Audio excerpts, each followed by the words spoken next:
이 시간에는 로마서 12장 1절 말씀 봉독했습니다. 은혜 받을 말씀의 제목은 예배에 대하여, 지난 시간에 이어 두 번째 시간입니다. 우리는 지난 시간에 구약의 5가지 제사 중에서 번제와 소제를 살펴보면서 참된 예배란 어떤 거냐 우리가 쭉 살폈습니다. 먼저 우리가 번제를 살펴보면서 어떻게 했습니까? 번제는 흠없는 제물로 하나님을 예배하는 거죠. 자, 흠없는 제물로 하나님을 예배하기 위해서는 어떻게 할까요? 준비가 돼야 돼요. 준비가. 그래서 예배는 준비된 마음으로 드려야 된다. 준비된 예배와 준비되지 않은 예배는 절대로 같을 수가 없습니다. 그리고 또한 참된 예배는 인간을 만족시키는 예배가 아니라 하나님을 기쁘시게 하는 예배라고 말씀드렸어요. 그리고 번제는 제물의 머리에 안수함으로써 시작되잖아요. 그리고 그 제물을 직접 죽이고 그 다음에 각을 뜨고 그 다음에 씻었듯이 우리가 하나님을 예배할 때 제일 먼저 뭡니까? 나를 하나님 앞에서 철저하게 죽이는 거예요. 나를 부인하는 거예요. 그리고 하나님의 말씀에 지배를 받는 거죠. 그 다음에 우리가 두 번째로 소제를 살펴봤습니다. 소제는 곡물로 제사를 드리는데, 이 곡물로 제사를 드리려면 어떻게 한다 그랬어요? 곱게 가루를 빻아야 된다 그랬어요. 예. 그러니까 이 곡물을 곱게 빻으면서 제사를 드리는 사람이 어떻게 해요? 이 곡물과 함께 내 고집이 빠지게 해주시옵소서, 내 생각이 빠지게 해주시옵소서, 내 뜻이 빠지게 해주시옵소서. 그러면서 어떻게 해요? 나라는 존재를 거기서 곱게 갈아내는 거예요. 곱게. 그런데 그걸로 다 되는 게 아니라, 그렇게 갈고 나서 그 가루에다가 성령을 상징하는 고운 기름과 기도를 상징하는 유향을 섞는다 그랬어요. 그리고 이 소제의 제물 속에는 자기의 실제 있는 것보다 부풀리는 누룩을 절대 넣으면 안 된다 그랬어요. 그 다음에 자기를 그럴듯하게 포장하는 꿀을 넣으면 안 된다 그랬어요. 그런 반면에 자기는 간데 없어지고 오직 하나님만 드러내 보이는 소금을 반드시 넣어야 된다 그랬습니다. 자, 오늘은 세 번째예요. 세 번째 제사인 그 나머지 제사가 이제 뭐가 있어요? 속죄제, 속건제, 화목제가 있어요. 이 중에 속죄제를 살펴보겠습니다. 속죄제는요, 내 삶 가운데서 내가 하나님 앞에 죄를 졌구나, 이것이 생각나면 곧바로 제사를 드리는 거예요. 이 제사는요, 제사장, 또 회중, 족장, 평민 예외 없어요. 누구든지 하나님의 사람이라면 어떻습니까? 죄가 생각나면 빨리 제사를 드리는 거예요. 그래서 이 속죄제에 대해서 레위기 4장 27절부터 31절에 설명하고 있어요. 이 속죄제를 드리는 방법은 번제하고 비슷해요. 번제하고 비슷한데, 이 번제하고 속죄제가 다른 차이점이 뭐냐? 이 속죄제는요, 죄를 깨닫는 즉시 드리는 거예요. 번제는 다음에 하나님 앞에 제사 드리러 갈 때 그때 예배를 드리면 되는 거거든요. 근데 속죄제는 안 그래요. 곧바로 내가 지금 하나님 앞에 지은 죄가 생각나면 곧바로 거기서 제사를 드리는 거예요. 무엇을 뜻하느냐? 제사와 삶이 분리되지 않는다. 예. 여러분, 요즘에 그런 사람들 많아요. 하나님 예배 드리는 것 따로, 삶 따로. 그래서 삶에서는 자기가 죄를 짓는다는 걸 알면서도 회개 안 해요. 그런데 하나님 앞에 드리는 예배는 뭐라고요? 예배 따로, 삶 따로가 아니에요. 예배와 삶은 하나다. 이것이 뭐예요? 속죄제예요. 여러분, 다윗 왕을 아시죠? 이 왕이란 존재가 어떤 존재예요? 체면이 있어요. 그죠? 채통이 있어요. 그런데 이 다윗 왕이 유부녀인 밧세바와 동침을 하고 그녀의 남편인 우리아를 죽음으로 내몰았어요. 그래서 이것을 나단 선지자가 와가지고 다윗 왕이 잘못한 것을 갖다가 질책을 합니다. 자, 보세요. 선지자가 왕의 잘못을 질책을 하는 거예요. 자, 그런데 그 질책을 하는 것이 다윗 왕과 나단 선지자 단 둘만 있는 은밀한 장소에서 질책하는 게 아니라 다른 신하들이 다 있는 자리에서, 공개된 자리에서 왕을 책망하는 거예요. 예? 뭐라고 책망했어요? 왕이요, 자, 우리 동네에 양 한 마리를 가지고 애지중지 기르는 사람이 있었고 양 99마리를 기르는 사람이 있었다고. 근데 양 99마리 기르는 사람 집에 손님이 왔는데, 아이 세상에, 이 사람이 와가지고 양 한 마리 기르는 사람 양을 갖다가 뺏어다가 그 손님을 대접했다고. 그랬더니 다윗 왕이 뭐라 그래요? 아, 그런 못된 놈이 어딨냐고, 당장 잡아오라고. 그랬더니 나단 선지자가 뭐라 그래요? 그게 당신이라고. 응? 당신은 왕궁에 여자들이 많은데 그 우리아 장군의 하나밖에 없는 아내를 빼앗지 않았냐? 당신이라고. 예? 그러니 얼마나 이 다윗 왕이 신하들 앞에서 창피했겠어요. 예. 자, 어떻게 반응할까요? 여러분, 자, 한번 상상해 보세요. 사람들이 많은 앞에서 제가 여러분들의 잘못을 갖다가 막 책망하면 어떻겠어요? 아마 반응이 상상 초월할 거예요. 막 울그락불그락하고, 그죠? 더군다나 다윗은요, 왕이에요, 왕. 예? 지금 이 나단 선지자가 왕을 능멸하는 거예요. 자, 그러면 왕을 능멸하는 이 제목으로 이 나단 선지자는요, 능지처참을 당해야 돼요.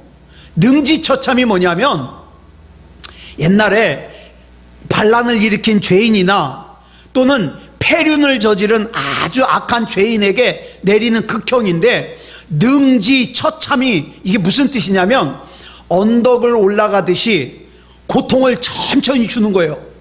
곧바로 죽이지 않고 아주 그냥 고통을 다 느끼게 하고 나중에 죽이는 거예요. 얼마나 고통스럽겠어요. 그래서 대체적으로 어떻게 하냐, 처음에는요 팔다리를 잘라요. 그 다음에는 어깨와 가슴을 잘라요. 그럼 얼마나 아파서 비명을 지르겠어요. 그 맨 나중에 어떻게 해요? 심장을 찔러서 죽이고 목을 베어서 죽이는 게 이게 능지처참이에요. 얼마나 무섭습니까? 자, 왕을 능멸하면 이런 벌을 받아요. 그런데 다윗 왕은요, 자기 채통을 짓밟았다 그래서 신하들 앞에서 자기를 갖다가 창피하게 만들었다 그래서 나단 선지자를 벌하지 않았어요. 어떻게 했습니까? 오히려 많은 사람들이 보는 앞에서 공개적으로 자기의 죄를 회개했습니다. 어떻게 이럴 수 있었을까요? 예. 자기가 행한 모든 짓이 하나님 앞에서 죄라는 것을 알았기 때문에. 그리고 이 다윗은 어떻습니까? 그 즉석에서 자기 죄를 회개하는 속죄제를 드리는 거예요. 왜? 다윗은 삶 자체가 예배거든요. 예. 예배는 꼭 주일날 시간이 돼야만, 또 수요일날 또 금요일날 시간이 돼야만 예배를 드리는 게 아니라 그냥 삶 자체가 예배예요. 그래서 하나님께서 내 죄가 생각나게 하면 그 즉석에서 회개하는 거예요. 왜? 내 삶이 예배니까. 보통 사람 같으면 어때요? 분명히 자기가 잘못했다는 걸 알아요. 분명히 자기가 잘못했다는 걸 아는데도 누군가가 그 자기의 잘못을 지적하잖아요. 듣기 싫어해요. 그 사람한테 싸우자고 대들어요. 그런데 다윗은 그러지 않았어요. 그래서 여러분, 다윗이 허물이 있어요, 없어요? 다윗이 허물이 있어요, 없어요? 있어요. 왜 없겠어요? 남의 아내를 빼앗기까지 했는데, 그 신랑을 죽음으로 내몰았는데 왜 허물이 없어요? 허물이 있음에도 불구하고 다윗이 이렇게 죄가 생각나는 즉시 하나님 앞에 회개하는 그런 예배하는 삶을 살았기 때문에 하나님이 다윗을 좋아하셨어요. 여러분, 삶은 예배와 분리되면 안 됩니다. 예배 드릴 건 예배 드리고 나가서 누구와 싸우고 그러면 안 돼요. 삶으로 이어지는 예배여야 되고 예배를 위한 삶이어야 돼요. 그래야 우리가 예배당 밖에서도 그리스도인일 수 있는 거예요. 앞으로 우리가 계속해서 살펴볼 그 다음 제사, 속건제, 화목제, 역시 이걸 강조하고 있어요. 지금 내가 하나님께 죄를 지을 수밖에 없는 직업을 가지고 있다. 그러면 그 직업을 떠나는 것이 뭐예요? 그게 예배다 이 말이에요. 이 핑계 저 핑계, 이 이유 저 이유 다 대가면서 여전히 죄를 짓는다? 그러면 예배 드리는 삶이 아니죠. 예. 그래서 죄가 생각나는 즉시 하나님 앞에 예배를 드리고 회개하는 것이 뭐다? 속죄제다. 네. 그 다음 우리가 살펴볼 제사가 뭡니까? 속건제예요. 속건제는 뭐냐? 물질과 관련된 죄를 속죄하는 거예요. 자, 속죄를 위한 제사라는 의미에서 이 속죄제와 속건제는 비슷해요. 그런데 중요한 차이점이 있어요. 뭐냐 하면 속죄제는 자기가 돌이킬 수 없는 죄, 속건제는 돌이킬 수 있는 죄. 자, 예를 들어 볼게요. 죄는 내가 돌이킬 수 있는 죄가 있고 돌이킬 수 없는 죄가 있어요. 돌이킬 수 없는 죄는 예를 들면 다윗이 부하 장수인 우리아를 죽음으로 내모른 거. 아니, 죽은 사람 어떻게 살려내요? 이건 돌릴 수가 없잖아요. 이런 경우에는 속죄죄예요. 예. 그런데 만약에 내가 강윤덕 집사님한테 10만 원을 빌렸다가 떼먹었어요. 그런데 이게 가만히 기도하는데 이게 자꾸 걸리네. 강윤덕 집사님은 나 10만 원 빌려준 것도 몰라. 까먹어서. 야, 이거 나만 입 닫고 있으면 10만 원 버는데 가만히 있으려니까 자꾸 걸려요. 성령님께서 책망하셔요. 이건 돌릴 수 있어요, 없어요? 되돌릴 수 있어요, 없어요? 이건 있어요. 10만 원 드리면 되잖아요. 그러니까 이렇게 다시 되돌릴 수 있을 때에는 속건제예요. 자, 속죄제와 속건제의 차이를 아시겠죠? 자, 하나님의 물건에 또 사람의 물건에 범죄를 하잖아요. 자, 사람의 재산에 대한 범죄든 또 하나님께 대한 재물의 범죄든 속건제는요, 그걸 돌릴 수 있는 거예요. 예를 들어서 내가 하나님께 드릴 헌물을 떼먹었어요. 근데 이게 자꾸 기억나게 하시네, 성령님께서. 그럼 이거 돌릴 수 있어요. 네, 돌릴 수 있어요. 자, 그런데 이 속건제는요, 아유, 하나님 나 잘못했습니다. 그리고 하나님 앞에 제사를 드린다고 다 끝나는 게 아니에요. 어떡합니까? 그 범죄한 물건, 예를 들어서 제가 강윤덕 집사님한테 10만 원을 빌렸다 떼먹었잖아요. 거기다 5분의 1을 더해야 돼요. 5분의 1이면 몇이에요? 2만 원이죠? 그 10만 원에다가 2만 원을 더해가지고 강윤덕 집사님한테 드리면서, 아유, 집사님 죄송합니다. 내가 참 못된 생각을 해가지고 이걸 떼먹으려고 그랬네요. 그리고 돌려드리는 거예요. 하나님 앞에 제사만 드린다고 되는 게 아니에요. 이게 뭐예요? 속건제예요. 그러니까 내가 사람들과의 관계에서 분명히 돌릴 수 있는데도 안 돌리고, 아유, 하나님 내가 이런 죄를 졌어요, 나 용서해 주세요, 하나님께만 회개를 한다? 이거는 해결이 안 돼요. 네? 반드시 그 사람에게 되돌릴 수 있는 것은 되돌려라. 네. 이것이 우리에게 뭘 가르쳐 주냐? 예배와 삶은 하나다. 저 이제까지 교회에서 생활하면서 그런 사람 여럿 봤어요. 신앙생활은 되게 열심히 해. 근데 삶을 보면 아주 못됐어요. 어떻게 저런 사람이 예수를 믿는다 그럴까? 그런 사람 있어요, 없어요? 있다고요. 왜 그런 일이 일어나요? 예배와 삶이 하나가 못 되니까. 그런데 하나님께서는 우리에게 예배와 삶이 하나가 되기를 요구하셔요. 누가복음 19장 8절을 보면 세리장 삭개오가 예수님을 만나요.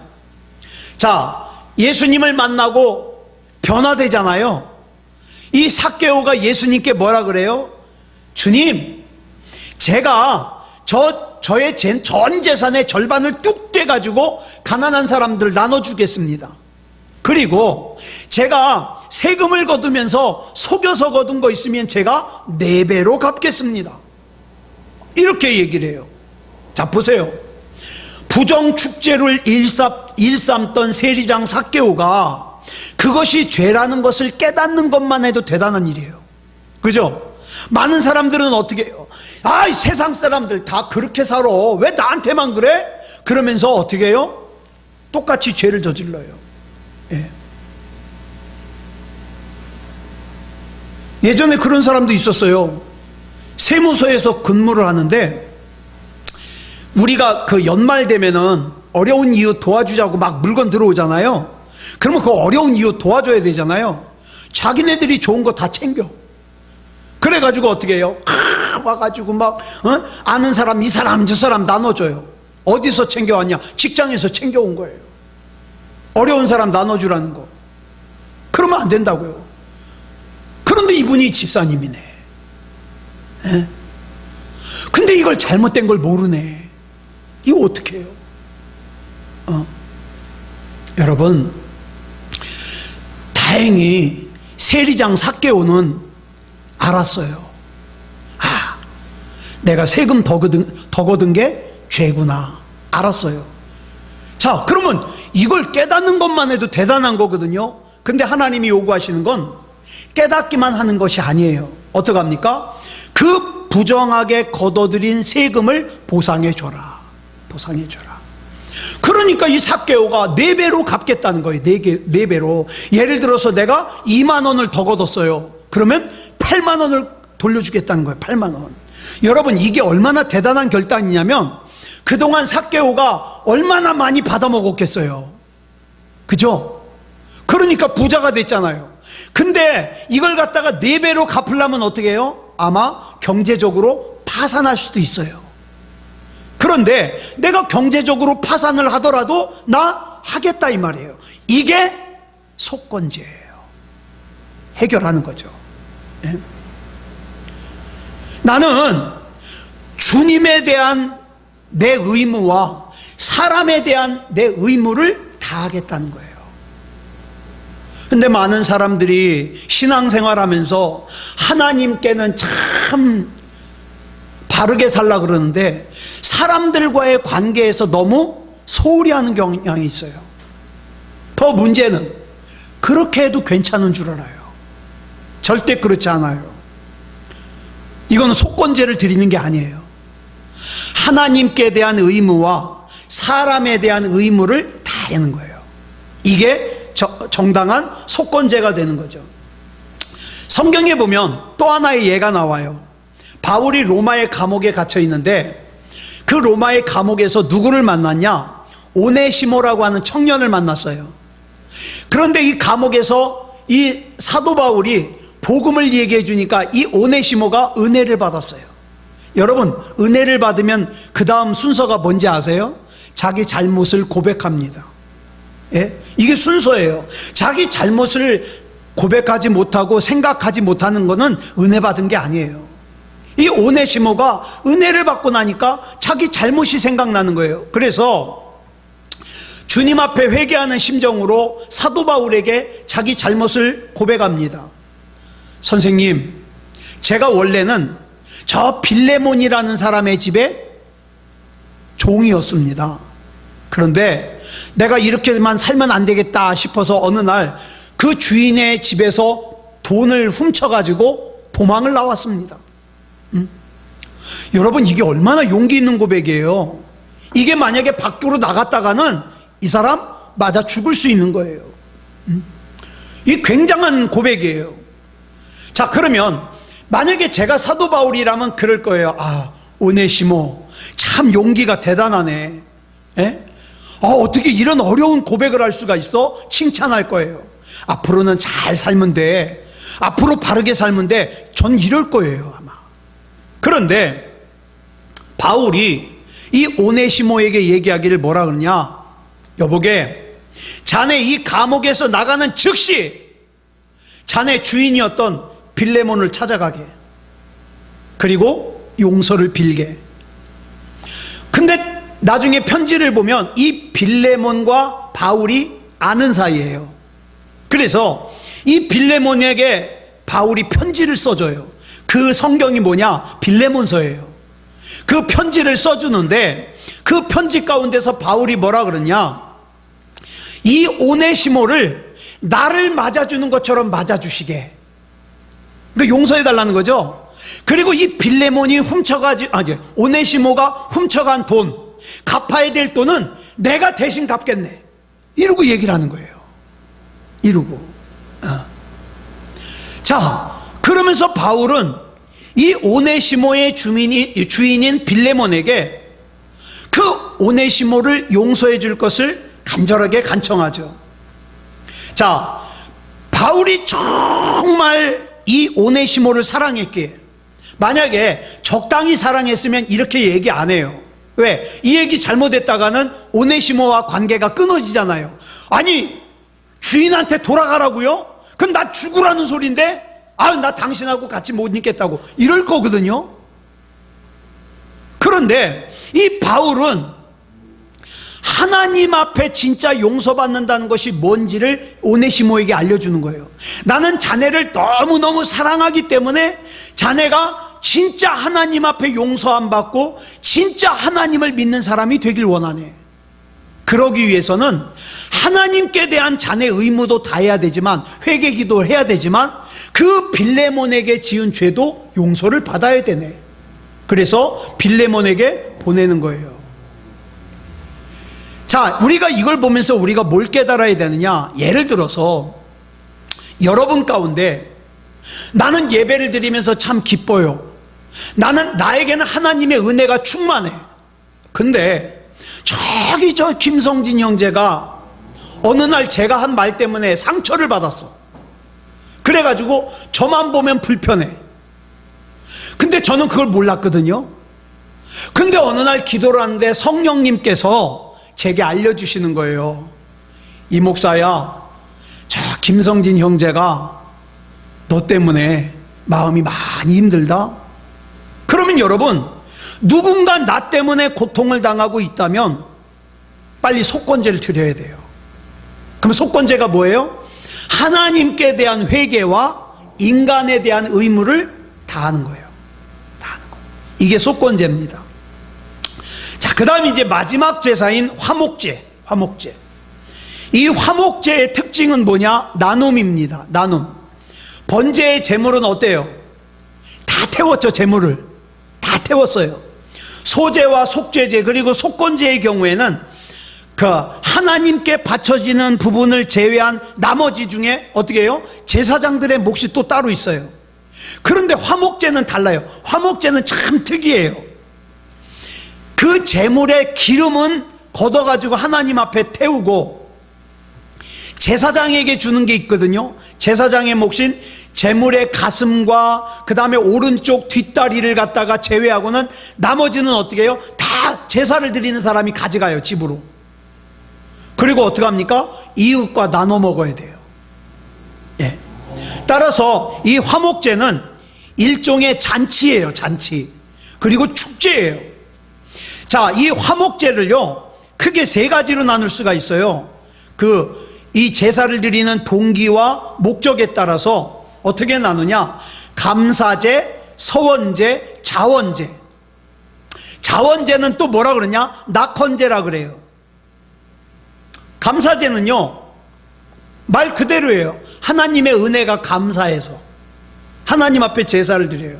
서원제는 내가 하나님 앞에 뭔가를 서원할 때 드리는 제사예요. 자원제는 우리 자원한다 그러죠. 자발적으로 내가 자발적으로 하나님 앞에 하나님을 즐거워하고 드리는 제사예요.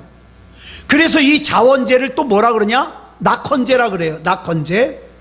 자, 이 세 가지는 어떤 경우에도 다 똑같아요. 감사제, 서원제, 자원제는 제사를 드리고 나서 일정 부분의 재물은 어떻게 해요? 자기가 갖고 가야 돼요. 그리고 갖고 와서 집에 갖고 가서 먹어야 돼요. 자, 그런데 이 제사에는 법칙이 있어요. 뭐냐? 감사제를 드린 경우에는 제사 드린 당일, 그날 재물을 다 먹어야 돼요.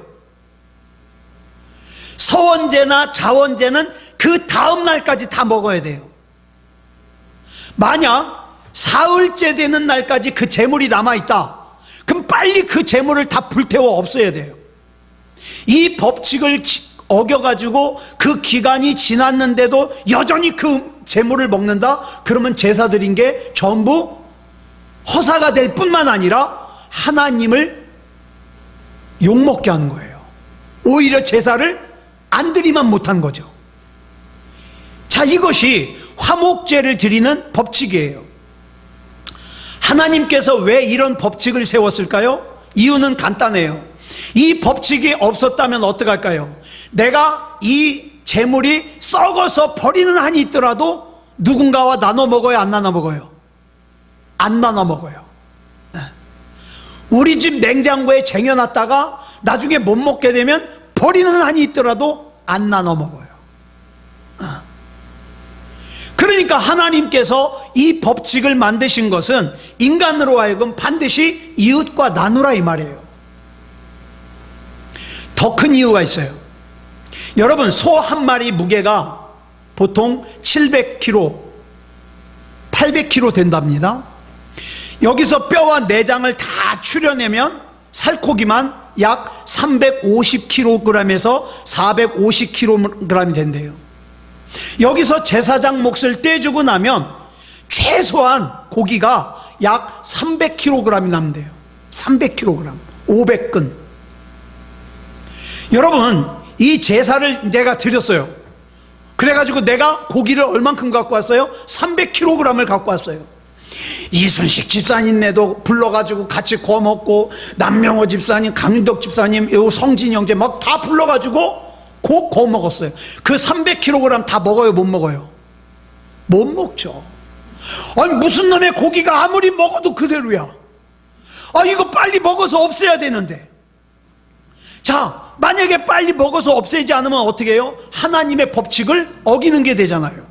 그래서 야, 내가 좋아하는 사람들만 불러가지고 먹기에는 너무 안 돼요. 그래가지고 어떻게 해요? 좋아하지 않는 사람들까지도. 또 그 사람을 부르려면 왕래가 없잖아요. 가서 어떻게 해야 돼요? 나 좀 도와달라고. 나 화목제 드리고 왔는데 이 재물이 너무 많아서 무슨 놈의 소가 먹어도 안 없어진다고. 나 이러다가 제사 드린 거 헛것이 되고 하나님 앞에 벌 받을 것 같으니까 나 좀 와서 도와달라고. 제발 좀 소고기 좀 먹어달라고 그러겠죠. 그래, 이 화목제는 뭐예요? 나눔의 실천이에요. 하나님께서는 인간의 제사가, 우리가 하나님 앞에 드리는 예배가 하나님과의 화목으로만 끝나기를 원하지 않으셔요. 예전에 제가 이런 말씀 드렸어요. 내가 은혜를 받잖아요. 내가 은혜를 받으면 누가 그 덕을 볼까요? 내 옆에 있는 사람들이 덕을 봐요. 왜? 내가 은혜를 받으니까 착해지거든요. 착해지면 누가 이익이에요? 옆에 있는 사람들이 이익이죠. 이게 예배다 이 말이에요. 모든 제사가 인간과의 화목으로 귀결되기를 하나님이 원하십니다. 그래서 내가 은혜 받으면 내 옆에 사람들이 알아요. 예배는 반드시 사람들과의 나눔, 더 나아가서 내가 좋아하지 않았던 사람들, 심지어는 내가 미워했던 사람들과의 화목으로 마무리돼야 돼요. 아유, 목사님, 난 그건 자존심 상해서 죽어도 못해. 그러면 그 사람은 화목제 못 드려요. 예배 못 드려요. 이렇게 화목으로 마무리하는 예배가 진짜 예배예요. 진짜 예배. 우리가 주일마다 예배당에 와가지고 찬송을 부르고 기도를 드리면서 하나님의 말씀을 듣고 배우는 이유가 바로 거기 있어요. 우리가 예배당 안에서 지성으로 정성을 다해서 예배를 드렸음에도 불구하고 예배당 밖에서의 내 모습이, 예배당 밖에서의 내 삶이 전혀 변하지 않고 사람들과의 화목을 이루어내지 않는다. 다시 말해서 내 삶으로 귀결되지 않는다. 아무런 영향을 끼치지 않는다. 그런 예배는 온전한 예배라고 할 수가 없다. 근데 이게 쉬워요, 어려워요? 어려워요. 예, 어려워. 왜? 나도 자존심이 있잖아요. 내가 먼저 화목을 갖다가 하기 위해서 다가가면 웬걸 내가 지는 것 같아. 그쵸? 내가 잘못했다고 내가 인정하는 것 같아. 그런데 중요한 게 있어요. 하나님이 아시잖아요. 나는 하나님 앞에 예배다운 예배를 드리기 위해서 화목제를 드리는 거예요. 화목제. 우리는 지금까지 2시간에 걸쳐서 구약시대의 5가지 제사, 번제, 소제, 속죄제, 속건제, 화목제를 통해서 우리가 예배를 어떻게 드려야 될 것이냐, 이걸 살펴봤어요. 그렇다면 왜 오늘날은 구약과 같은 형태의 그런 제사를 드리지 않을까요? 예수님께서 우리를 위한 십자가의 제물이 되셔서 제사를 완성시켜 주셨어요. 여러분, 예수님께서 제사를 완성시켜 주셨다 그러니까 우리가 예배를 아무렇게나 드려도 된다는 말이 아니에요. 우리가 구약시대처럼 소를 잡거나 양을 잡지는 않지만 구약시대 때 제사를 드리기 위해서 그 사람들이 가졌던 그 마음 중심 있죠. 이건 우리가 가져야 돼요. 이거는 그냥 예배 시간에 아무렇게나 예배하면 안 된다 이 말이에요. 예. 그 구약시대의 제사의 형태는 바뀌었지만 그 정신, 그 마음가짐은 우리가 가져야 된다. 성자 하나님이신 예수님께서 우리를 위한 제물이 되셨기 때문에 그 짐승을 제물로 바치던 옛사람에 비해 예수님을 제물로 예배하는 우리는 그 예배 중심은 비록 우리가 실제로 동물을 잡지 않지만 구약시대보다 더더욱 살아 빛나야 돼요. 예배다운 예배가 되어야 돼요. 그래서 우리의 예배가 그리스도 안에서 번제와 소제와 속죄제와 속건제와 화목제로 승화되어서 우리 삶 자체가 예배로 연결어 가야 돼요. 이것이 바로 뭐예요? 하나님 앞에 내 최상의 가치를 올려드리는 거예요. 우리 지난 시간에 말씀드렸죠. 예배가 뭐예요? 하나님 앞에 최상의 가치를 올려드리는 거예요. 하나님께서 이 예배를 받으시면 기쁘실까? 아니면 기분 나쁘실까? 내 최상의 가치를 올려드리면 왜 기분이 나쁘시겠어요? 기쁘시죠. 그렇다면 지금까지 이렇게 우리가 나눠본 것들을 정리하면 예배를 한마디로 뭐라고 정리할 수 있느냐? 캔터베리의 주교였던 윌리엄 템플이라는 분이 예배를 이렇게 설명을 했어요. 예배란 우리의 모든 인격을 하나님께 순종하게 하는 것이다. 예배란 하나님의 거룩하심으로 우리의 의식을 소생시키는 것이며 그의 진리로서 우리의 생각을 자라게 하는 것이며 그의 아름다우심으로 우리의 상상력을 정결케 하는 것이며 그의 사랑을 향해 우리의 마음을 여는 것이며 그의 원하시는 뜻에 우리의 의지를 복종시키는 거다. 길게 설명하죠. 이걸 갖다가 간단하게 말하면 예배는 말씀을 통해 하나님을 만나 하나님께 굴복함으로 하나님의 손을 직접 체험하는 거예요. 예배란. 그래서 이 예배는요, 하나님과의 대화로 이루어집니다. 우리가 주일날 예배를 시작할 때 어떻게 시작합니까?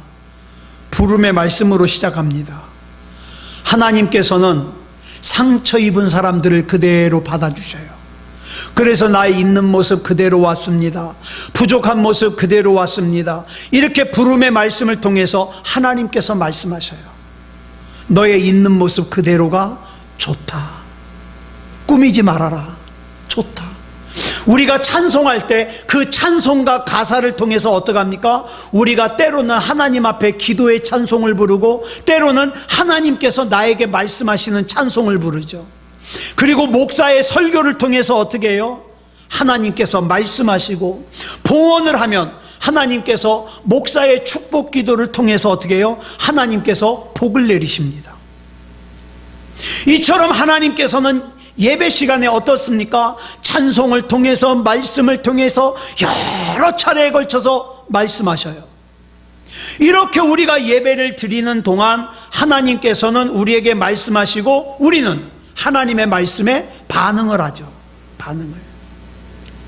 이렇게 하나님과의 만남을 통해서 나를 하나님 앞에 굴복시키는 시간이 바로 예배 시간이에요. 이런 과정을 통해서 나를 향한 하나님의 손길을 경험하고 그 손길을 힘입어 일주일 동안 이 세상에서 어떻게 해요? 그리스도인답게 사는 거예요. 우리가 예배 시간을 통하여 하나님을 만나서 하나님께 굴복해서 우리를 드릴 때 우리에게 임하신 하나님의 손길은 어떻게 합니까? 우리를 밀어주시고 우리를 또 당겨주셔서 어떻게 해요? 승리할 수 있는 삶을 살게 하세요. 그런데 성전에 몸은 나와 있지만 번제를 드리는 것도 아니고 소제를 드리는 것도 아니고, 번제는 뭐라 그랬어요? 나 다 드리는 거. 소제는 내 고집, 내 생각, 내 판단 이거 다 곱게 가는 거, 이런 거 하지도 않고, 또 죄가 생각났는데도 회개하는 속죄제도 드리지 않고, 그 다음에 분명히 자기가 바로 잡을 수 있는데도 거절해가지고 속건제도 드리지 않고, 그 다음에 남과 나누는 것은 진짜 싫어해가지고 나만 잘 되면 돼 화목제도 드리지 않고, 그러면 어떻게 자기가 변하겠냐고요. 어떻게 그것이 예배다운 예배가 되겠느냐고요. 예. 이런 말이 있어요. 주일 예배를 망치면 한 주간을 망친다. 맞는 말인 것 같아요. 예. 우리의 예배가 달라져야 돼요. 우리의 예배는요, 예배를 드리기 위해서 교회로 출발하기 전에 이미 집에서부터 시작이 되는 거죠. 준비하면서 하나님, 오늘도 하나님의 음성을 들려주시고 하나님의 은혜를 베풀어 주시옵소서. 나는 하나님이 아니면 안 됩니다. 하나님, 나 책임져 주시고 오늘도 은혜 베풀어 주시옵소서. 집에서부터. 이렇게 집에서부터 시작된 예배는 예배당에서 절정을 이루고 우리를 인도하시고 우리를 밀어주시고 우리를 책임져 주시는 하나님의 손길을 힘입어 내 일상생활에서 마무리된다 이 말이에요. 이때 우리의 삶 자체가 예배가 되고 하나님께서 기뻐 받으시는 인생, 하나님께서 기뻐 받으시는 삶이 되는 거죠. 사랑하는 여러분, 저와 여러분에게 앞으로 남아있는 이 시간 동안 예배 잘 드리자고요. 예. 예배 보지 말고, 우리 흔히 그러잖아요. 예배 본다. 예배 보지 말고 예배를 드리고 예배를 느끼고 예배를 경험하고 예배로 승리하는 그런 저와 여러분이기를 그리스도 예수님의 이름으로 축복합니다. 기도하겠습니다. 사랑의 아버지 하나님, 감사합니다. 지난 시간과 오늘에 이어 예배에 대해서 살펴봤습니다. 사랑의 아버지 하나님, 예배다운 예배이게 하시고 하나님의 음성을 듣는 예배이게 하시고 또 그 들려주신 말씀에 반응하는 예배이게 하시고 은혜와 능력이 넘치는 예배이게 해 주시옵소서.